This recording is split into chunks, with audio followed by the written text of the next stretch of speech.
Live and online, it's Sleepless with Steve and the Movie Book Club with your host, Steve Pulaski.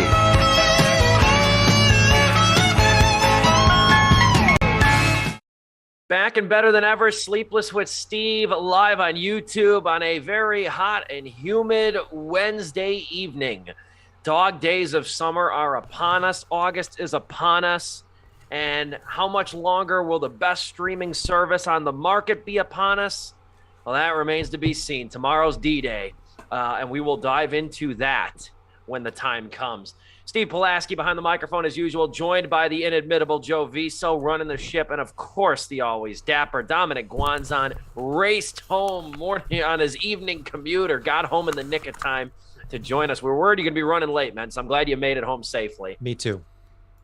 It is good to see you gentlemen today. It was funny. I don't panic usually if we get to Tuesday and we don't really have a story yet, because the film industry, if we've learned anything over the last several years of kind of covering it in a very minute sense, is that stuff drops on a dime.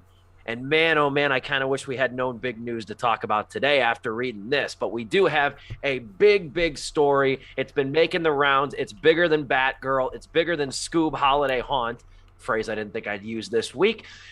Warner Brothers Discovery is in an awful way. And I'm starting to have a real hard time. I knew this merger happened, but I'm starting to have a real hard time. It just seems like every week somebody new owns and controls Warner inexplicably and is calling the shots for Warner Brothers. What the hell are they doing? We're going to dive into that, though. We're going to dive into that story, though, on the back half of the show, because I think we all got something on the tip of our tongues. And I think this is going to be, because Warner Bros. Discovery's quarterly earnings report, their first quarterly earnings report, that's always a tough phrase for me to say, comes out tomorrow, since it is the first report since Discovery and Warner merged. So I envision this is probably going to be a multi-week story. I envision we're going to be talking about this all over again from a different angle next week as well. That remains to be seen. First things first, the most important part of the show today, shout out my boy Cooper Rafe for starting his own production company. He will save the film industry in due time. He will save it with Small Ideas, his new production company. Just see the woman from Elvis signed on to his new movie too. Yeah, this is the start of something beautiful here, man. You know, my boy is like Tiger Woods in his prime. He do not miss. Anyway, though, so we'll burn that bridge when we come to it. We'll review the Thrashers next year. But moreover, though, we are reviewing Quinn Shepard's sophomore movie, Not Okay. And you guys didn't watch Quinn Shepard's original movie, or first movie, Blame, did you? No. I'll be completely honest. I wouldn't have watched it had I not done a Steve Pulaski Sees It like immediately before COVID, like the month before COVID. I did a Steve Pulaski Sees It where I take people's recommendations or movies that they want me to see that I have yet to see and review. And one of my coworkers' ex-coworker's wife, if that makes any sense, recommended me Quinn Shepard's Blame. And she recommended it to me. I always remember. She recommended it to me because she was like, I don't know how I feel about the twist at the end of the movie. And I'm like, well, that already sells me. And I was damn impressed. That's not a flawless movie. It's got its own issues. Quinn Shepard actually acts in it. We're in Not Okay. She shows up briefly. I don't know if you caught her cameo at the very end, wearing the shirt in the meeting that the future is female. Yeah. Future film is female. That is Quinn Shepard. She stars in her first movie, Blame. And I brought up Cooper Rafe a minute ago, and she has a lot of similarities with Cooper Rafe. Quinn Shepard's only 27. She made her first feature at 22. So this is another one to watch. So I've kept my eye on her for a while. And it's been 5 years since she's directed anything. And who'd have thought the one girl from the movie, remember this movie, I'm going to throw it way back, because one of her first acting roles was Unaccompanied Minors. Do we remember that? Oh my movie? God, the airport movie with the kids like running them like yes, all over the place. A movie that should have been a hell of a lot better on premise than it was. She was one of the kids. She was one of the kids in Unaccompanied Minors, and I'm like, look. I remember I went back and read my review of Blame before watching Not Okay, and I read it, and I thought like, and I remember my intro paragraph was funny. I was like, you don't know what the future is gonna hold. I didn't think I'd still be writing film reviews. I didn't think Donald Trump would be president. I also didn't think the woman from Unaccompanied Minors would go on to be a very promising filmmaker either. So I'm like, that was the trifecta how I opened my review of Blame. But I might be putting the cart before the horse here because I realized 5 minutes in I did not ask the most important question to my two amazing friends and co-hosts. Joe, start with you. How are you doing? Man, I am just busy. If A24 made a movie about me, that's what the title would be. I like, you can't see it back there because I have the blurred background, but I have my stack of laundry I need to put away right after the show. I've seen it. Yeah, Steve saw it while we were in the green room. I have another stack of laundry in the washing machine right now. I just got home from the gym. I have to meet up with my group members right after the show to talk about our group project that we have to do over the weekend. And over the weekend, I have an event on Saturday from 8 a.m. to 4 p.m. and another event on Sunday from 8 a.m. to 4 p.m. So I am glad that this movie was on Hulu because it made my life a whole lot easier watching at 2 in the morning till 4 in the morning. It's probably a good thing we're all off next week too, due to prior obligations and stuff like that. We all have work I have a pretty significant work obligation. I know you've got school and work obligations. And Dominic, he's just busy being fabulous over here with his fiance, wedding planning, making, 6 figures and just really, really hustling and grinding, aren't you, D? One of those things is not like the other. 2 truths and a lie. Yeah, I'm pretty much in the same boat as Joe, just working. Don't mind the overtime. I am hourly, and I will stay hourly. If they move me to salary, something may happen. But stay hourly. As a person who is salary, stay hourly. Yep. But still, it's still a good time. Came back from a friend's wedding, down in St. Louis. And congratulations to Jane and Phil. And yeah, dude, I'm solidifying my status as being the weirdest dancer at any given wedding or funeral. But it's just nice to be back and playing catch up. It sucks that every time I go on vacation, it's just catching up. You know what I mean? You know what that's like, but it's okay. Well, I've been practicing my cha-cha slide for your wedding, just an FYI. Okay, when the cha-cha slide does come on, because of course it's gonna come on, I'm gonna insert the clip from the movie where Cooper Wraith goes, yeah, my dad has MS. No, he doesn't. I don't know why I said that. That was hands down the funniest moment of Cha-Cha Real Smooth. Is when that specific line, that bit. It's like, I don't know why I said that. Like, that is such a stream of consciousness. Like, I relate to it so hard. Because you're trying to be relatable. You're trying to be relatable. And you're like, that's not true. I don't know why I just problem is, and if I kind of plays when that clip comes on, is that my cue to punch Joe during the cha-cha slide? Is that my cue? I'm fight my breakout in the back stands, yeah. Oh, man. I'll be sure to put vodka in a water bottle, too. Nice. For that as well. But we'll jump in. Glad you guys are doing well, albeit very busy. I just keep telling myself we're going to be begging for this come January. Coupled with the crappy weather and the recession, the imminent recession over here, and maybe the loss of a certain streaming service, we're going to be fighting and remembering when we were so busy. What happened? What if HBO Max triggers the recession? Oh, man. That sounds like a great HBO documentary right there. That's what that sounds like. That sounds like a great, I could even see right now the static and then the HBO logo. Get the Hard Knocks intro on that. Oh, my God. Let's move to talk about Not Okay, though. If we're okay with talking about Not Okay. Now streaming on Hulu. Just came out on Friday. Really glad we could make time for this. Kind of had a free week because nothing except an obnoxious animated movie came to theaters. This movie, there's a good amount to unpack with this movie too. Essentially, I guess I should say first, it opens with a content warning, which is always interesting. It says the film contains flashing lights, themes of trauma, and an unlikable female protagonist. So that's the tone set in the movie too. The movie revolves around Danny Sanders, played by Zoe Deutch, who's, first off, this is her first acting role. She was in The Outfit earlier this year, but this is her first acting role in a movie in like 4 years. And I was kind of surprised because I'm like, yeah, this has been a while since I've seen her. I didn't see The Outfit, Joe. I know you did. I did, yes. Yeah, but I was like, man, it's been a long time. I feel, and like, I keep thinking it was like 2 years ago. Everybody Wants Some, which was one of her first major roles, major being relative. That was 6 years ago, you know? So she's taken on this role, though, as Danny Sanders, who is this photo editor for this very believably conceived online magazine called Depravity. And essentially, she wants to convince her boss that she's cut out to be like a content writer. But it's kind of tricky to explain, but like after a conversation with a very rugged Dylan O'Brien in this movie, who's like an influencer, she lies and says she's going to France. So she decides to fake like she is going on this writer's retreat in France. So she doctors, since she's a photo editor, she doctors all her photos to believably look like she was in Paris and France.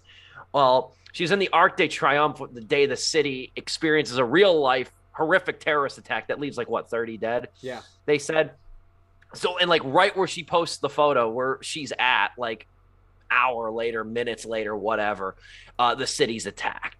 So instead of coming clean and posting like an apology Instagram story, like a somewhat decent human being would probably do in that situation, she runs with it. She's a survivor of a terrorist attack over here. And she links up with Rowan Aldrin, who's played by Mia Isaac, who survived a school shooting that claimed the life of her sister.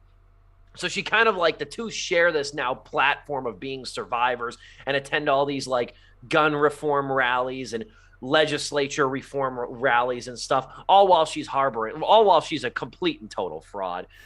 First things first, there's a lot to compliment about Zoe Deutch in this role. I never know if I'm saying her name correctly, but Mia Isaac is really good. I said in my review, which you can read at stevepulaski.com, Mia Isaac is probably the best young actress right now that doesn't even have a Wikipedia page. This is her second movie this summer. She was in Don't Make Me Go, which is on Amazon Prime Video. I know we didn't review that. That's got John Cho in it, too. And that's a good movie, too. It comes with you want to talk about unforgivable twists. It does come with a twist you will not see coming. You will not see coming. And that's kind of engulfs the conversation of that movie a little bit more than I think it should. It's not a great twist and it doesn't handle it very well, but that aside, it's a pretty solid movie. Cho is great in it, and Mia Isaac is a standout in that movie too. And I think she's on her way to a damn good career, as is Quinn Shepard, who directed the movie as well. There's a good amount to like about this thing. There are some nitpicks, at least that I have, but I'm curious to see what you guys have to say. So I'll throw it over to Joe. What's your general thoughts on Not Okay? You know, Steve, my general thoughts, man. There was a little movie last year that we went to go see called Dear Evan Hansen. And it was about a guy who faked being friends with somebody that committed suicide and was coasting off the fame and getting close with that dude's sister so he can have sex with her and all this other stuff. And, you know, the idea of following a protagonist like that, it can work. But Dear Evan Hansen tried to make me feel sorry for the guy the entire time, despite the fact that he was doing that. But he could sing, though. But he could sing! This 30-year-old man in high school could sing!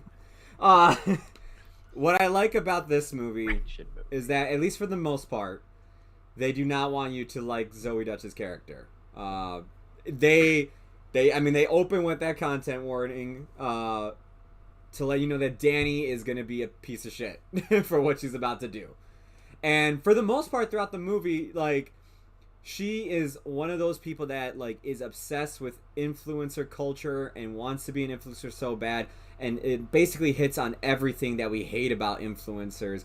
She's about as unlikable as Dylan O'Brien's characters in this movie. But the thing is, Dylan O'Brien's character is just famous because he's an influencer, but he's just as unlikable as she is. The only difference is that he has that blue check mark next to his name, and she doesn't. I really like what they did with this movie in terms of, like, poking fun at the influencer culture and everything. And how, like, a situation like this of somebody, like, you know, kind of coasting off of a traumatic experience and bringing up things that actually happen to people who actually deal with traumatic experiences, similar to Rowan's character played by Mia Isaac, where like you get attacked by people online because it's just like people just always attack the victim and everything. There's a few things this movie kind of brushes on, and like they bring it up like, oh yeah, this is a thing that happens online, but you don't really get to see it, and it would have been really cool to actually get to see that point of view. And I really think in the last 30 minutes they start like changing how your perspective of Danny should be. And I was just like, wait, hold on, for like the first 2 acts you made me want to be like, yeah, isn't what she's doing terrible, to now it's like, okay, but like she's a good person at heart. And it's just like, wait, hold on, this is a whole different movie now. But like I said, for the most part, I really did enjoy this movie. I found it to be very funny at times. Dark. It is a dark comedy in my opinion, because I recommended it to a friend, and she came back and went, I don't know how you found any of this to be funny, and like this really, really disturbed me. And I was just like, all right, I guess dark comedy it is. But I very much thought that Zoe Dutch and Mia Isaac definitely stole the show here with their performance, especially when they're on screen together. When they're on screen together, it's almost at those points I actually do feel like Danny is a good person, but then like she goes further with the lie, and it's just like, yeah, no, you're not a good person. Dom, how about you?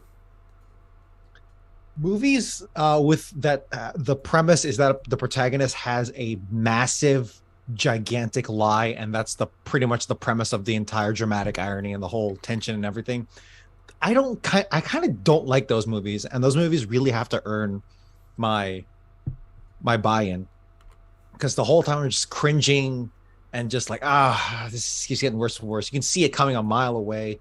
There are exceptions where I do like them, like A World's Greatest Dad. That one just went all in. Right, that one went all in at the beginning, where it's like, yeah, the son died due to autoerotic asphyxiation, and he's just the worst piece of shit. It's like, okay, this is totally playing into Robin Williams' dark side. And that actually wound up being a pretty damn good movie. Dear Evan Hansen at least had singing and a couple of decent tunes. But the others I'd like to not forget, or I would like to forget. This movie, not okay. So most movies, I usually have a level of like, okay, I'm here, and then it can kind of go here either way. Not okay. I honestly started off like low, pretty damn low, because it's like, oh god, we're doing this, we're kind of doing the Deer and Hansen kind of thing, and then it pulls the rug underneath me, and by the end of this movie, I am up here with it, man. On the writing alone, pacing has some issues. I can't even fully describe it. Honestly, Joe, you probably just nailed it right there for me.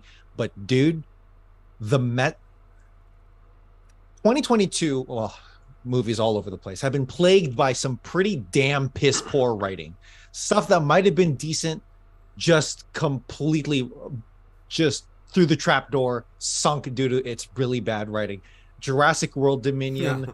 Yeah. I mean, that's got other problems going with it. But I don't know. I'm looking at what we've been watching here. Firestarter. Don't Look Up is a decent movie. That's what this movie reminded me of at points. Yes. Yeah. You know what? That's true now that I think about it. But just the writing has been lacking. What Quinn Shepard has been able to do is give me an original idea, an original perspective, an original thought. And there's a lot of messages on the periphery, influencer, there's a lot of politics stuff going on, this and that on the periphery. The main message of the movie for me, probably gotten to at the end, but for me, the one that affected me the most is the lesson of, in this online world where everything can be so incredibly vapid, people can get away with so much, not just online, but in politics as well, which one and the same at this point, right? People can get away with so much. People can re-enter the sphere, just take a few months off, and then they'll be fine, and they're right back into it, suffering no consequences. This movie drives home the point that when you fuck up, you should just sit with your guilt. Yeah. Sit with your guilt and really learn from your mistakes. Yep. You haven't learned from your mistakes. Humble yourself, be shamed, doubt yourself, and learn from your mistakes, you piece of shit. Like that to me, it took a while to get there, but that is the heart and soul of this movie, and I am so thankful for it. I want to just quickly say, like, as much as I was like, yeah, the third act kind of like it starts to like, you know, juggle a lot of things and it makes you try to change your perspective and whatnot. I will say the way this movie ends is like picture perfect. I was like, yes, all right, that's how, like, I know like Dear Evan Hansen's a musical and everything, but Dear Evan Hansen needed to be at least a fraction of what that ending is. At least that. You almost took it out of my mouth. You almost took the words out of my mouth there. At least this movie, unlike Dear Evan Hansen, gives the right person the final monologue. Yeah. It gives the right person the final monologue. And that final shot of this movie is perfect. Yeah. Is perfect. The lighting, the atmosphere, everything about the final shot of Not Okay. That is this is a good, I would say that at the end, if I could distill it down very generically, this is a good movie with a 4-star ending. Yeah. Really, because it also puts Mia Isaac's character back in the main light. And it also robs Danny, Zoe Deutsch's character. It robs her of like a moment where, okay, all is well, things are getting back to normal, because no, they're not. It robs her of that. And I thought that for a movie that got a little too sympathetic to her, especially when she links up with Rowan and they start their activist thing together, the movie starts to get a little too sympathetic or empathetic, I think is a more appropriate word, right, with Danny, but by the midsection. But then it reclaims itself and refocuses itself with that ending. I agree, and I think that's ultimately how I feel about that. But you could even make an argument that the part where, and we're kind of getting into spoiler territory here, it's whatever, but like flirting with it. But the midsection, mid to 3/4 section, where they are getting real buddy, and like I think that actually, I'm starting to even come to the conclusion that builds up to the ending, that plays into it, because there's a point in the monologue, the ending monologue, where she is going, "You will not replace my sister." That's not verbatim, but that's essentially what she's saying. You thought you could replace my sister? Really? You thought you could do that? Be my friend and like whatever? You could fake your way into this? No, you're not. You're not my sister. And like that needed to be supplied by her almost feeling sympathetic. It's almost like the movie tricks you, right? It almost tricks you into thinking, you know, maybe she does deserve this. And then that the payoff is, oh, no, I thought she did. She absolutely does not. I think, too, the other thing, like if we're diving into a few criticisms here, if we're just taking this route, I think the ending, though, also reminded me of what I think the movie sort of misses until it's time for until the monologue comes. And then by that point, it's too late to really go into it. But it's the real theft of trauma that Danny commits with this lie. And not just this lie, but like then linking up with somebody who actually did survive a catastrophic school shooting that took the life of her sister, and then winds up unfairly sharing the platform and then it steals her trauma, which I believe Rowan does mention in the monologue, is the theft of trauma element that makes this a lot worse. Like that makes an already horrible situation like just categorically reprehensible, in that it's the theft of the trauma and it's the ownership of this platform that she does not deserve, which I think kind of gets lost a little bit, at least in the middle of the movie. But then when it's addressed at the end, I'm like, at least they did address it. Yeah. And they didn't even take the race angle either, which I'm kind of, in a way, I think, you know, you can't tackle everything in an hour and 40-minute movie. And that would be a whole other layer to it, too. But lightly hinted at in the beginning. It's lightly hinted at, yeah. In the opening montage, but and it's there the whole time. There's an undercurrent of that, but it's not forward. Yeah, but Shepard doesn't make that the starring thing. Like Shepard trusts us enough to like, you know, really put that connection together and really ham that home too. I will say, apropos of really nothing too, and I'll throw it over to Joe after this too if you want to piggyback off this, because I am a little jumping around here.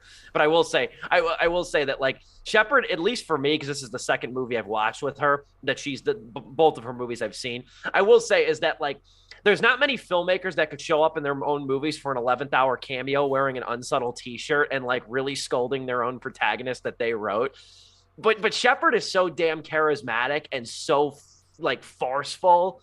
I did get a laugh out of that whole scene. I think a lesser director or a less talented director, especially at that age, That would be really tacky. But I did like that bit moment she had where she puts herself in the movie and she's like lecturing her own protagonist. There was an undercurrent of meta there that I really did appreciate too, and only enhanced, I think, by her T-shirt. Yeah, I mean, kind of just piggybacking off what you guys said. I mean, like there is so much to like about this movie. The only point that I didn't like the movie, like I said in the third act, is just because, as Dom was saying, it does a lot of things like original with this idea. Like it's not like completely original, but what it's doing with it, it's refreshing. It reminded me a lot of why I loved Ingrid Goes West, and I was like, yes, okay, like this is like making fun of influencer culture, but also how influencer culture can not just be a toxic like area to be in as an influencer yourself, but how much it's like it makes other people toxic because they want to be just like those influencers they see online, and like how much like an Instagram like amount of likes really pays into somebody's mindset and everything. I think it does a great job with that. Like the third act, which is, I was like, damn, I really wish it went a different route here. Is like, because the movie opens up, the movie opens up with her at her downfall, where everybody finds out the truth. So like by the end of this movie, that's gonna happen, and it just kind of felt like there's this one character that keeps popping up that's always just like, it's just like. And it's just like, that's all that character is. And every time she was on screen and everything, it kind of just felt like, okay, are you going to find the clues that eventually makes you realize? And the way she finds the clue is something I've been hating about movies nowadays when it comes to like, oh, I got to hide this big secret. But they leave their phone, their laptop, their doors unlocked to like, the secret that they, it's just like, dude, like, like I love Get Out, but Get Out had the same thing too, where like they left like the little creek open of like all the photographs of the past boyfriends. I was a little eye roll at that too, because I'm like, why? And again, we're flirting with spoiler territory here, but it's like, why the hell would that program and that photo still be up on your laptop? That was weeks ago. It was just like, that was weeks ago. It honestly made me want to go, dude, I would love this movie even more if it just doubled down and nobody found out, and only the audience is aware of like the horrible things she is committing and everything. And then you kind of have to, then you have like the live with yourself sort of complex. Yeah. It was like, I kind of was like hoping, I'm like, man, what if they go that way? But because the film opens with that, it's just like, damn, that would have been dastardly. I was like, as much as I did love the way a movie ended, it's just, that third act of like the whole like everybody's finding out now, it just kind of felt like, okay, we're kind of hitting those same story beats that all these other movies have, but it does stick that landing with the ending. That it's like, oh, okay, there we go. That's what I was looking for. And the second I saw that woman too, last point, sorry, Dom. The second I saw that woman too, I was like, okay, this is Randall from Recess right here. I'm calling it right now. This is Randall Recess. She's gonna turn up and figure out all of this. She's the one kid in World's Greatest Dad that keeps like, oh, why none of this makes sense. It's always that one thing. But honestly, now you're thinking about it, man, maybe get a better movie out of this. But Ingrid Goes West is even more cynical. Yeah. Because it ends the most cynical, where she doesn't learn a damn thing. Here, at least, the protagonist does learn a lesson, and that's to shut the hell up and walk away. Yeah. But it's funny because something that I actually was enjoying was that this character, Danny, is so vapid and so self-absorbed that she starts developing paranoia and honestly trauma from the fake trauma that she's putting on. And that is so privileged. And it's like that's like persecution fetish, self-flagellating. I don't even know the words for it, but the stinging, the bite on this kept on getting deeper and deeper, sharper and sharper as the minutes rolled by. Because at first I was looking for like a really like surface level, maybe a little under the current, like comedy. Was like, haha, influencers. Oh, look, they did the thing with the text where the person reads it, and then like, oh, look, they look so stupid. Oh, she did the blunt weird. Oh, okay, cool. But no, this movie went hard and started tearing into its character. So yeah, dude, that's that. I'm so happy for this movie that at least it gave me like an original thing to like, I think really enjoy. John's got like a top 5 like candidate right here for like the end of the year. So far, honestly, we're like We're in the first week of August. We're looking at it so far. Yeah, and I really do think Quinn Shepard too. Like, because now I'm like faced with both of her movies now, and I have like nitpicks with not. I have issues with both in some department, but I like her a lot, and she's somebody that like when I saw she had this coming out like just a few weeks ago, it was like I immediately scheduled it. She's fascinating to me. She has an original voice with her movies too, because her first movie, Blame, which I highly encourage you guys to watch, that's free on Tubi. That's still free. I saw it free on Tubi 2 years ago, and it's still there.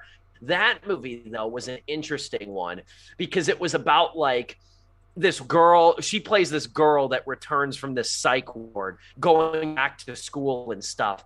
And she winds up like having this like illicit relationship with this teacher. And it's really good. And she's a damn good actress too. And she sells it. The twist of that movie though pissed a lot of people off. And especially too.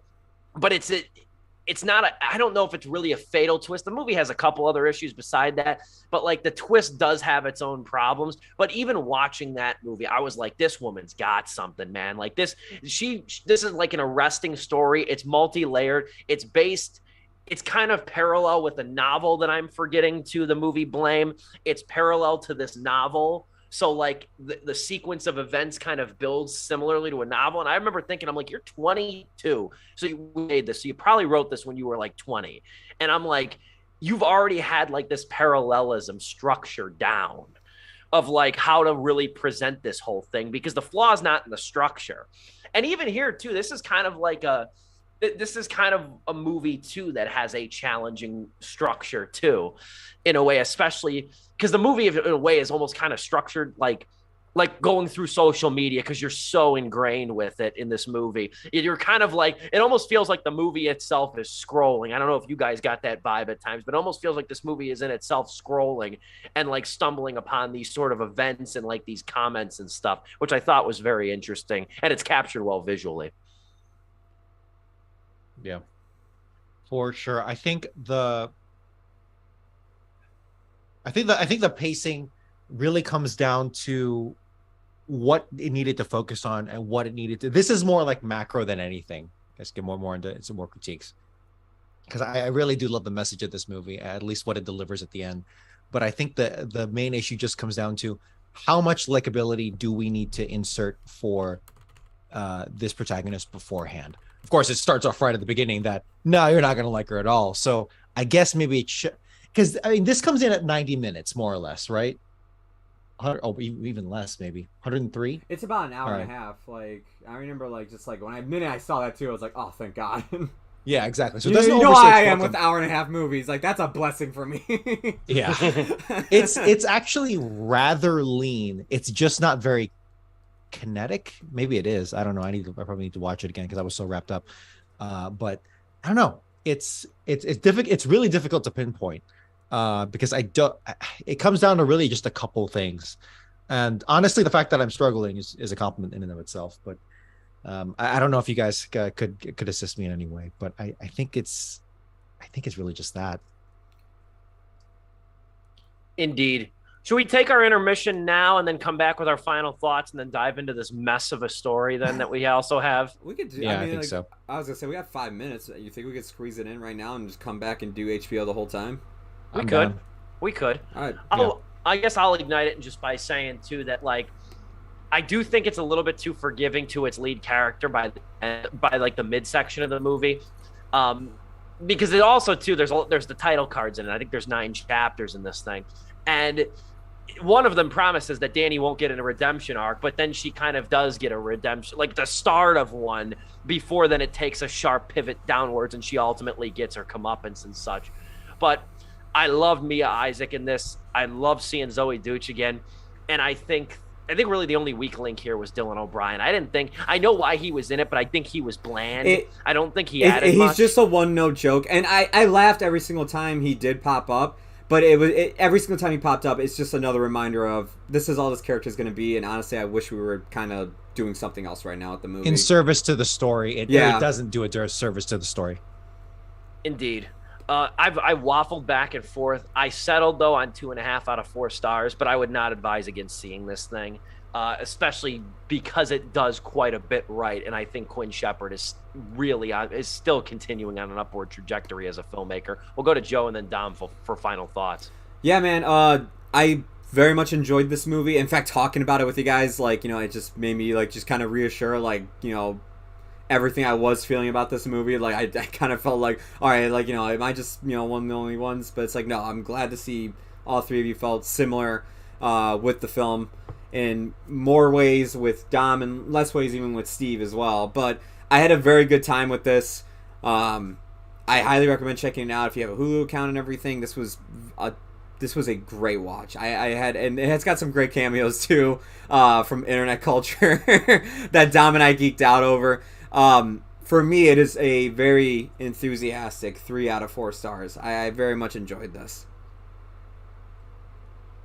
Mega 64 is one of the most it's one of the most storied histories in internet comedy, and should be has been long celebrated, but should be more so. And they're finally getting their silver. This is like the fact that these guys are on the movie screen blows me away. And usually whenever YouTubers show up in big budget, mainstream movies, it's always cringe. But these guys nailed it. And that is why this movie gets the highest possible 3 out of 4 stars for me. Maybe, the chick who wrote this thing, she probably did something good too. But, Mega 64, check them out at mega64.com. I've been watching them since high school, ever on gametrailers.com before there was a YouTube. Well, they were on Game Trailers back in the day. I literally you guys were going off in the chat. I literally just found out who the hell these guys were this week. Oh yeah, well now we just look like a bunch of raving idiots. But if you grew up with them, with the internet soldiers, the Mega 64 boys, then it's a good time. But yeah, dude. I was on Game Trailers for AVGN for Angry Video Game Nerd back in the same day, here. and that was it. And that was when he was Nintendo. Remember when he was Nintendo nerd? Angry Nintendo nerd, indeed. Shout out James Rolfe, man. Shout out James Rolfe, still going too. We will be back because we have got a capital D doozy of a story. Capital D could also stand for Discovery too. And there is a lot to unpack with this cataclysmic disaster that is Warner Brothers Discovery. I thought we were just going to wind up talking about Batgirl and Scoob getting scrapped, and then you wind up like, parsing through the forest over here, and it's like, man, oh man, this could be this is either a canary in the coal mine situation, or this is like an unmitigated domino effect for streaming.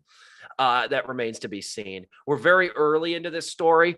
We will have a lot of thoughts. I guarantee that. We'll be back in about 60 to 90 seconds right here live on this Wednesday evening. It is Sleepless with Steve.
We are back. It is Sleepless with Steve live on YouTube, back from our brief intermission. And we are about to talk about the story that's got everybody talking, been trending on Twitter now for 24 hours.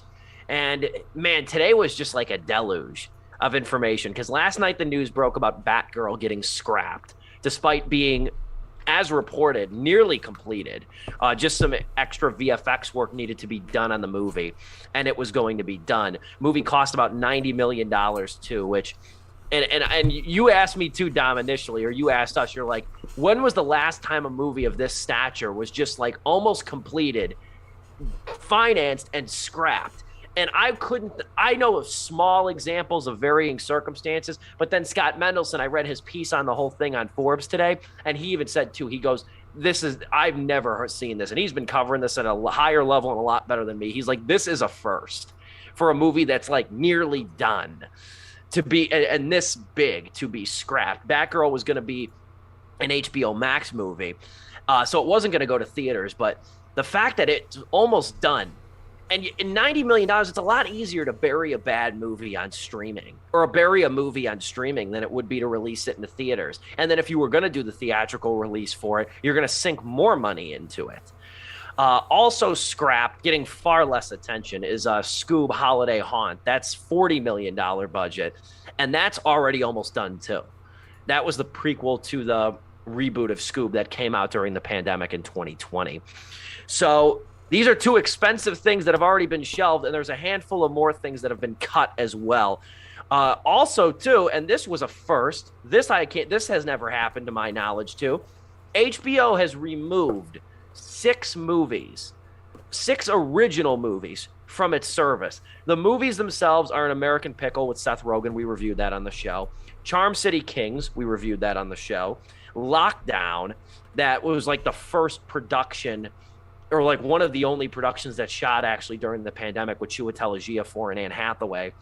Moonshot, which I think came out earlier this year. Yeah. I'm almost, yeah, it came out earlier this year, didn't it? Yeah, it was that's the rom-com movie with the people going to the moon, right? Yeah, I think that sounds right. I didn't watch it, but yeah, that just came out earlier this year. Super Intelligence with Melissa McCarthy, and the Witches reboot too, the Robert Zemeckis Witches reboot. Now, you could say these movies are all of varying quality and nobody's going to miss them, but still, they own these movies. There's been some debate that it's a rights issue, that it's like they do owe rights for either music or certain other little things or certain other like production company connections, but they just took off their exclusive movies inexplicably. Now, the background for this is a doozy to discuss, and it's really still kind of taking shape. Discovery and Warner Brothers merged earlier this year. The conglomerate is now known as Warner Brothers Discovery. So it's WBD technically now. Now, they merged earlier this year. Tomorrow is the release of the first quarterly earnings report since the merger. And Discovery is saddled with a lot of debt.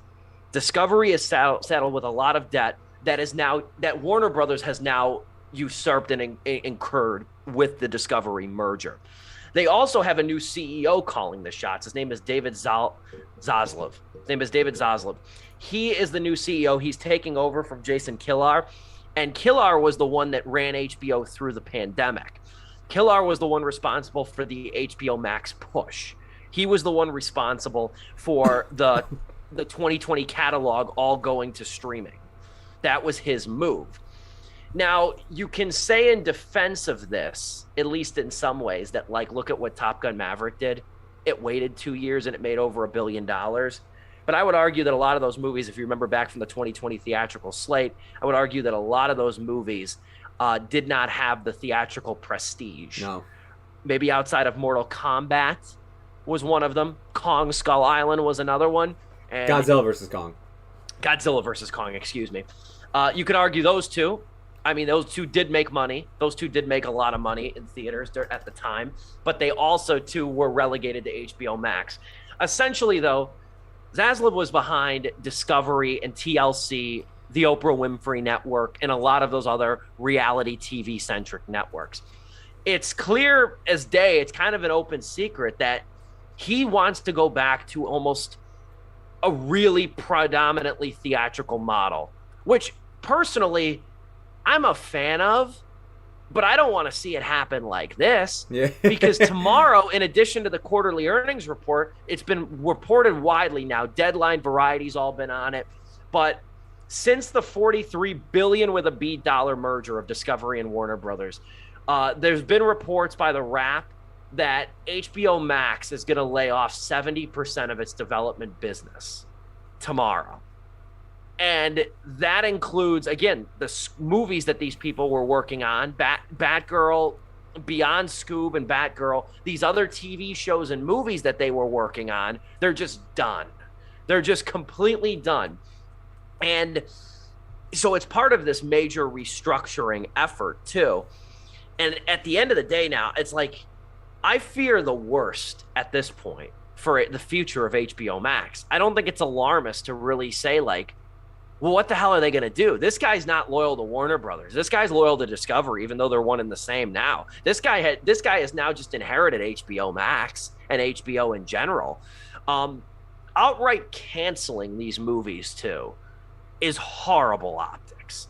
Horrible optics. Number one with Batgirl. It's directed by the Moroccan filmmakers Adil and Bilal, who were part of Bad Boys for Life, who directed Bad Boys for Life. It stars a Latina woman in Leslie Grace, who was a breakout star from In the Heights. It features a lot of minority cast and crew members. That's already horrible optics that you just took a $90 million movie and declared it a write-off. Number one. That's terrible optics. But you also now, you run the risk of undermining all the credibility. If you can just pull the plug on a $90 million movie and $90 million superhero movie and a $40 million animated movie and declare those as tax write-offs, well, what does that say to the creative liberties that you promised these filmmakers? That streaming at the end of the day was supposed to friggin' afford these filmmakers too. So you run a slippery slope right now of really pissing off a lot of people in-house. And this is the danger of a corporate merger like this. Yeah. I work for a corporation. It could be bought any day. And I don't know if I'm in the future plans, if my market's in the future plans. It's the risk you run. But now Warner Brothers is in the cost-cutting move. They're in the cost-cutting move because what they once were was a pretty profitable and successful company. But now that they've acquired Discovery for the hefty price tag of $43 billion and inherited all of Discovery's debt, now they have to slash $3 billion with a B dollars worth of costs over the next 2 years and find a way to either try to galvanize the theatrical market or figure out what the hell they're going to do with HBO Max, which we've all said before. I think we're all in collective agreement. I'm not really bent on if we are or not. I've called it numerous times on this show, the single best streaming platform. If you can only afford one streaming service, if that's all your monthly budget allows, HBO Max should be that streaming service. For how much longer, I don't know. With that, I'll throw it over to Dom. Your reaction to this deluge of news that hit our desk yesterday. Steve, you're looking at this all wrong. I want to compliment David Zaslav for saving all of these actors of color from the fans of comic book movies, just sparing them, like their mental health, keeping them safe so that they can go on to do other projects. And, they still get paid, I hope. We'll find out. But, keeping them safe is the number one priority. No, dude, this is insane. This is like, from where I'm sitting right now, more news to come as soon as we end the show. But from where I'm sitting right now, this is astounding. Just the move itself is unprecedented, as you've mentioned before. Like entire films on the cusp. I talked to Joe as well in the group chat, and we were like, the only thing I can think of is a parallel in video games where Battlefront 3, Star Wars Battlefront 3 was, according to developers, since then said they were like 90% complete. And there's gameplay footage that leaked of like, this is a complete game. Like the UI's done. It just needs the last touch-ups of like every video game needs. Like that was it. And it's one of the greatest tragedies. It's one of the greatest tragedies in gaming, just because it's like we were so damn close to just getting it. Yeah. And it just was. It's not like this died in the planning stages and they couldn't agree on a storyline or It's whatever. One thing when that happens. It's a very similar situation too, because It was being developed by a studio, Pandemic Studios, who made the first 2 Battlefront games. And when Disney acquired the Star Wars license, they just cut everything that was being in development. No matter how far into development it was, there was another game, Star Wars 1313, which was going to be a rated M. It was going to be like a mature bounty hunter game. It was looking really promising too. They showed that off at E3, which is basically like an expo for video games and everything. They showed off a demo. That game was literally done, axed. And it's just like, wow. Was it really close? Yeah, no, it was supposed to come out like the following year after they showed. I mean, like they showed like full gameplay and everything. Like it was literally like, hey, like, we just gotta do our like, final developments of making sure there's no bugs and glitches. But yeah, no, I mean, it's a very similar situation in a different entertainment industry with video games that we're experiencing right now with film and television. So let's assume that this isn't a really clever strategy where Warner Brothers is kind of boosting the I don't know, the worth of these films by, keeping them hit like a Disney Vault situation that never released in the first place. And then like a year from now, it'll release or whatever. Let's assume they're not doing that. This is really just axed completely. That's an insane amount of lost capital that you are not getting back. It's not even like, okay, 10 more million. No, let's do no marketing. Let's just put it out there so that it can make some money. It's streaming now too. It just does not make sense to me, or the payoff has to be worth it. But that requires some kind of immediacy. But I guess is the immediacy the quarterly earnings report? I don't know, man. That's some big numbers here too. So look, no one gives a shit about Scoop. But in terms of Batgirl, in terms of Batgirl. Oh, okay. We do care about Scoop. We care about Scoop because it gave us a purpose after the show. But like even with Batgirl, I mean, yeah, that protagonist, the actress playing Batgirl is gonna get torn apart online, but it had Michael Keaton, right? Which again, I'm not big on the Michael Keaton Batmans. I think it's like whatever. I do like Michael Keaton, but those movies I take it or leave it for me. But people salivate over nostalgia over this or about how reliving their moments with with Michael Keaton. You get to see him in the Batman outfit again. This was it, and like that's already some worth there. That's some value, some hard value, creative value, and just lit it up in smoke. No return on investments there because they filmed everything. These actors got paid. It's a unionized industry, so these actors got paid. The crew got paid. If it's as done as we're saying that it's done, CGI artists got paid. So it's like, what? You're saving money on marketing, but it's streaming. So I get not selling it. I get not sending it to theaters. Yes. Because that's a whole other realm. If you already think you're going to lose on this thing, I totally understand not spending the money to market and everything in distribution and balloon the cost up even higher because the cost already ballooned because of the pandemic. But this is what streaming was made for. You can bury something. I said it in the beginning. You can bury something far easier on streaming. Hire one social media person. Put him in a room with Michael Keaton. And it's just Michael Keaton in a t-shirt, just like, hey guys, come watch on HBO Max. Batgirl will be streaming on HBO Max this summer. I get. He'll have a Batgirl shirt on or a Batman shirt or something. But like the only angle that I can possibly think of is that HBO Max wants to up its prestige or something, and it can't bother, sullying its prestige with Batgirl and Scoob, which part of the plan with this, Zaslav's plan, is to make DC Zaslav's plan. That's like Chekhov's gun. Sorry, go ahead. I know, right? It sounds ominous when you say it, like that. But his plan, though, is to, because this has been reported, or this is kind of confirmed. His vision is to make DC a theatrical brand, like a permanently theatrical brand. And that's part of this too. And it's like, well, if you're already evidently not a fan of streaming and you want to go back to theatrical, you're not going to invest in, you don't see the reason to invest $90 million into a product that's going to be lost in the streaming realm eventually. And you want to preserve the DC brand. Well, let's not act like the DC brand is all roses either. The internet just convinced you to release a 4-hour cut and spend an extra additional hundreds or what was it, a couple dozen $1 million on the Snyder cut. You know, you already have. Now you're going to introduce Michael Keaton's Batman and this Batgirl. How many Batmans do you have at this current point in time? 4. You can't find another Superman. Like, let's not act like the DC brand is all diamonds and making it a theatrical event's really going to preserve the damn thing anyway at this point. The reports coming out now are shocking. An insider told The Wrap that HBO's employees, and I quote, are all freaking out, and that all I know, this is the insider, is that they're planning on folding HBO Max into HBO, and there will be redundancies. Because from the moment of this merger, it was going to be assumed that it was already assumed that HBO Max and Discovery Plus were going to merge.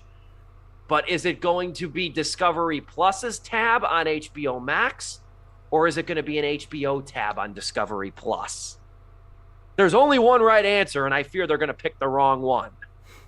Well, with seeing how everything else has been going, it's probably going to be the wrong one. After Mythbusters, Discovery just ejected itself from my mind, dude. What's on Discovery these days? Ghost Hunters, dude. Okay, all right. Oh, wow. And Ghost Finders. And Haunted Houses. You shut me down. I've been owned. This is a time. Is Discovery not just a crappier history channel in that it's basically reality TV? That's such an insult. Oh, is it not, though? God. I mean, is it not, though? Like History Channel, I think, lost a lot of credibility in people's minds when they gave Larry the Cable Guy an America-centric reality show in 2012. But that's kind of what they've become. They've kind of, all these networks have followed, like, the History Channel's lead. And you know what started it was Pawn Stars. It was Pawn Stars that started off this, like, what do they call it? Like, not reality, actuality, or some branding crap. That's what they call it. Where they try to tie in history but like give it a reality TV template. Like, that's kind of what American Pickers is. That's what Pawn Stars is. Deadly Ice Truckers. Yep. American Restoration, Ice Road Truckers, which I don't think is a Discovery Channel show now that I think about it. Okay. But that's kind of what the network TV has sort of morphed into over the last 10 or 15 years. But it is mind-boggling if they do that. If they fold HBO Max and they make it part of Discovery Plus, that would be the biggest boneheaded move in the very young history of streaming. Yeah. That would be the single most boneheaded move in the history of streaming, and I don't think it would be completely close. Jesus Christ, you know who's celebrating this? Is Netflix. Netflix is over here like well, y'all gonna save some money on HBO Max now monthly. Y'all gonna have to come back now. Hey, our prices are going up, but we heard you cleared a whole subscription plan. How you feel about that ad tier now, folks? How you feel about that ad tier now? This is astounding. This is really like the U.S. has entered World War II, and the U.S. is like, let's just get rid of the Air Force. Actually, no, that's ahistorical. Let's just get rid of the Marines. Let's just get rid of them, and then you'll just go to war without Marines. And it's like, Jesus Christ! I cannot. This is such a crazy maneuver that it makes you go, he has to have something up his sleeve. He's got to have something. But this is like Don't Look Up, where it's like, oh wow, they really don't have this is really it, isn't it? Time will tell. But it's I don't know. It also makes you think, like, what directors are going to want to work with you after this? Or Warner. That's what I said. In general, yeah. Your whole, like, just completely F you. We're not even releasing your movie. Not even giving it the light of day. Aborting this movie. And it's like just nothing left in it. So it's, I guess it goes back to the prestige argument where it's like, oh yeah, we've pissed off all the indie movie makers, all the streaming movie makers. So now it's only going to be Nolan's and Villeneuve's from now on. It kind of explains too why Nolan took the movie to Oppenheimer to Universal. It kind of shows that in a way too, you're because right. Nolan got pissed off at Warner about this was a totally different CEO, a totally different climate, but Nolan got pissed off about the whole theatrical day and date thing on Tenet. HBO Max. And then he took Oppenheimer with Tenet. He took Oppenheimer to Universal. Yeah.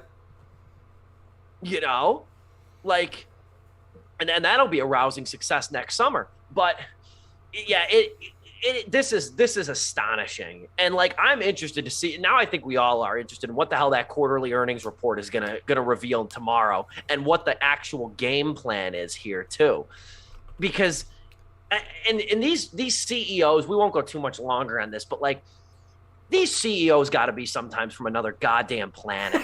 It is impossible for me to realize sometimes just how tone deaf and ignorant these people are. They're so divorced from reality. Like, you're seeing it now with this Deshaun Watson. If you follow the football, if you follow the Deshaun Watson suspension now too, 25 allegations, he gets an 8-game suspension. It's like, and now you have this where it's like you have one of the most successful, diverse streaming services on the market right now. Don't you think you kind of want to make that your bread and butter? You know who they even screwed over too? And I noticed this. I should have, this is another thing I dropped the ball on. I should have done more research earlier than I did, this week. I was waiting for that House Party remake. I'm not even sure you guys knew about it. I was waiting for this remake of House Party, the Kid and Play movie from the 90s, that series. Mm-hmm. LeBron James and Maverick Carter's Spring Hill production company was going to release a House Party remake on July 28th on HBO Max. And it was like in the beginning of July. I think it was the week we were on vacation. As one does on vacation, I'm sitting by the pool thinking, there hasn't been that trailer for that House Party remake yet. I got to look this up. There hasn't been a trailer for this. Did I miss it? And I noticed that early July, it was removed from the schedule. And it just completely removed from the schedule. They did that to LeBron. And I just thought, like, well, there hasn't been any promotion for it. They probably want to prep it a little bit more and stuff. Okay, whatever. I get it. But now it's like, well, I think that's one of many casualties. I don't know if that movie's ever going to see the light of day either. Yeah. Man, is this wild. I guarantee you, I would bet you $100 we're talking about this next week too. Can I go? Oh yeah, we never let you talk. Oh crap. Here you go, guys. The Snyderverse is coming back, baby. Let's go. Let's do this. No, I'm joking. So yeah, I mean, my whole thing with this is this is why I've always been, whenever like a streaming service does a limited edition release of their show, their movies out on Blu-ray, if it's something I genuinely liked, loved, whatever, had some interest in, most of the time I'll probably pick it up. I picked up Stranger Things seasons 1 and 2 on Blu-ray when they did their limited release of that. I like Stranger Things. I don't love it, but it's something I would love to show my future grandkids or kids in general someday, because I think it's just a great show for like family viewing that reminds me of very much Spielberg era, like E.T. and Goonies like type of films. But with this, I mean, it's scary to think that, like, your favorite movies, your favorite TV shows can be gone like that in an instance. It's scarier to think that you as a filmmaker, an actor, a writer, anything in the film industry, that something you could be working on for any of these streaming services now can be gone in a second. To me, my biggest worry, because you guys have touched on everything that we need to talk about with this and covering the facts of it, our speculation of it, but my worry is this, is the future of, if this is actually successful, that them going full theatrical is actually working out for HBO. They make Top Gun dollar amounts of money with their new DC movies. Dune 2 comes out and it makes millions of dollars and billions at the box office. What is that what was that going to set for all these other streaming services that we know didn't even have the amount of stuff that HBO Max had? Paramount Plus, Shudder, all these other things that are just like, well, shit, if HBO is going full theatrical, why the hell do we have Paramount Plus? Why the hell are we doing Peacock? Like, it's just like, I really only see Disney might be staying in the game, but some of these other streaming services, I'm wondering if they're just going to be like, screw it, yeah, we'll just cut our ties too and just go back to full theatrical. Only time will tell. It is something I do have a concern about with some of these other ones, because, at first when it was like, hey, your streaming services are Hulu, Amazon Prime, and Netflix. Now that people have to pick and choose between every damn network that's out there in studio, it's like, Well, shit. There's no way all of these are making the amount of money that like Hulu or Amazon Prime or shit, even Disney Plus makes. Because we all know that Disney Plus probably makes quite a hefty amount with how many properties they own. Or how much money everybody was making hand over fist when it was consolidated to 3 separate services. Yeah, relatively speaking, and it just makes me worried, like, you know, on the streaming service wise, but it also makes me worried, dude. What power can this come into when it comes to just the theatrical stuff? If they really think like this isn't going to make money, let's just scrap it. Like you know, like what's that going to mean for like other films? Like, you know, imagine if Dune waited and came out in theaters and didn't meet those expectations. Rather than having all those articles saying Dune 2 is coming out, like, you know, it was a financial success and everything, it was a hit on streaming, we would have had the complete opposite of, yeah, you ain't getting that part 2, so long, go read the book. It just makes me worried because it's just like, wow, you know, if HBO's willing to do that with streaming, man, like any franchises out there, any filmmakers, like, you know, that want to like tell stories between all this other stuff, yeah, it is something that I worry about for the future of Warner Brothers. They make a lot of my favorite films. They make a lot of shows that I love, and Max has some original content I truly enjoy. And I would hate to see it go away forever. Zaslav has to have an inside man at the CDC because he has to be like, because if monkeypox turns into the new COVID and we're all at home again, he's gonna have the freaking pantry full of eggs on his because you keep eggs in the pantry, but you know what I mean. He's gonna have it all over his face. But man, I just imagine his office has like this one giant ass quote that says, "Don't cry because it's over. Cry because it never started in the first place." I just somewhere in his office is probably hanging. I don't know. I'll end with a less persnickety quote over here too. That's a good one though. When everything is viewed as content, nothing is valuable. That's kind of what it is. Nothing is viewed as valuable anymore, at least in the realm of movies and TV. If you can just declare a $90 million DC movie as a write-off, what the hell does that say for everything else then? You know what I mean? A movie that people, I don't care if it was bad. I don't care if it would have got a 5% on Rotten Tomatoes. It would have been watched and it would have been discussed. And it would have been one of the most viewed things on HBO Max that week. Yeah. At least for some time. We at least would have warranted in a dozen memes. Like, but when everything is content, nothing is valued. That's kind of what you see now too. This would never happen 10 years ago. I mean, Christ, even what was it? 7, 8 years ago, they released Fantastic Four, and that was dismal. And that was dismal for Marvel. And they even spent as much money on that as their other movies. They still released it. They sucked it up. They just did minimal promotion for it and said, whatever, it's out. It's out. We'll make some money. We'll try and make some money. I mean, shit, look at like the fact that, yeah, when they bought Fox and it was just like New Mutants still had to come to theaters. No matter what, that movie had to come to theaters because of the contract they had. Like the idea that it's so bad that it's not the badness. And this will be the last actual point here, that going off what Joe said about what Discovery is known for. This is another thing too. With the Discovery CEO technically calling the shots here, you got to think about if they're in cost-cutting mode, HBO productions aren't cheap. Nope. HBO productions aren't cheap. The shows aren't cheap, let alone the movies. Look at Game of Thrones. I mean, that alone like rivals movie budget. Yeah, like their stuff ain't cheap. And if Discovery shows, which I just assume just by their very nature are far less expensive to finance and to fund and to produce and release, that I just talked myself into not being as stunned when they announced that HBO is going to be usurped into Discovery Plus.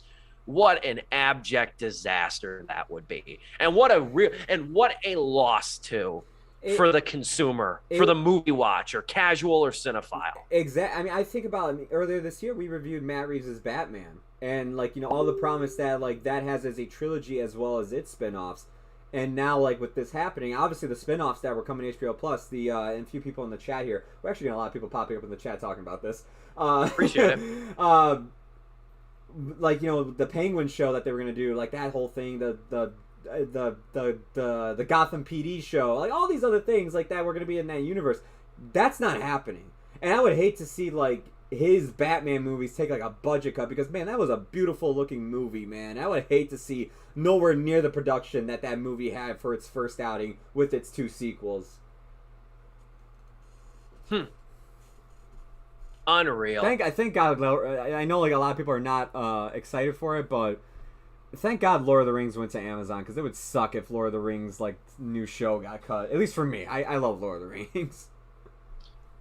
We're going to definitely be talking about this next week in some way, shape, or form. I will shout out Jonathan, too. He said, if I was Leslie Grace, I would never work with WB again and take my talent elsewhere. Yeah. You got to wonder what the settlement's going to be with these actors, too. You got to wonder, like, the crew and everything. You got to wonder, like, what the settlement talks are going to be. But, like, I agree with him, though. I wouldn't trust him. They gave you the role of a lifetime. And then just took it away. Who's to say, oh, yeah, and they're going to, and you trust them to maybe finance like a $20 million romantic comedy now? There's so many layers to this. And I can wait, but I can't wait to talk about it with you two intelligent gentlemen next week, because there will be more. There will be blood. 2 weeks, technically. That's right. We're going to have it, man. We should dedicate a whole special to this. Just scrap whatever we're reviewing. We're going to be talking about this whole merger thing with how much is probably going to develop within the 2 weeks. Yeah, man, it's a doozy. That'll do it, though, for Sleepless with Steve tonight. Went a little long, but I think it was worth it given the topic at hand. Appreciate everybody in the chat, too, commenting and enhancing the quality of the show. You love to see it. And we'll be back in 2 weeks. We're going to be reviewing... No, it's not fall, because fall isn't out. Is it fall? Is it that one? I'm trying now. I'm confused. We here. got so it's gonna be fall. up in this. It's gonna be fall, I believe. It's gonna be our next review. Okay, cool. In August? Eat. Hold on. Yeah. Fall. What a horrible August joke. That might be the worst joke. That might be the worst joke in the history of this show, past and current rendition of this show. I just got it. And then he dabbed too. Christ. Oh man. But we'll review fall in a couple of weeks. Dom, are you going to be seeing, I hate to put you on the spot here, are you going to be seeing Easter Sunday this weekend with the fam? That is the plan. To watch the recently broken up Joe Coy from Chelsea Handler will make a silver screen, not debut. Is this his debut? No, he's been in movies, right? I don't know. I don't know anymore. Maybe bits and pieces and such. I mean, this is his first starring role in a movie. I know that. That I can. I read a really good article yesterday morning too that talked about how he fought the studio and wanted, he didn't want to take this to Netflix. Netflix was begging for this, and he didn't want. And he wanted Filipinos to be able to see themselves on the screen in a big movie. So I applaud the man for that. Yeah, for sure. And Jay Chandrasekhar is directing it too. So I do have hope for this. That's our show, though. Highlights will be posted on the YouTube channel on which you are watching and on my website, stevepulaski.com. We're not done talking about this story. We're probably going to pick up where we left off with a lot more information in 2 weeks. Joe Viso, Dominic Guanzon, and yours truly, this has been Sleepless with Steve.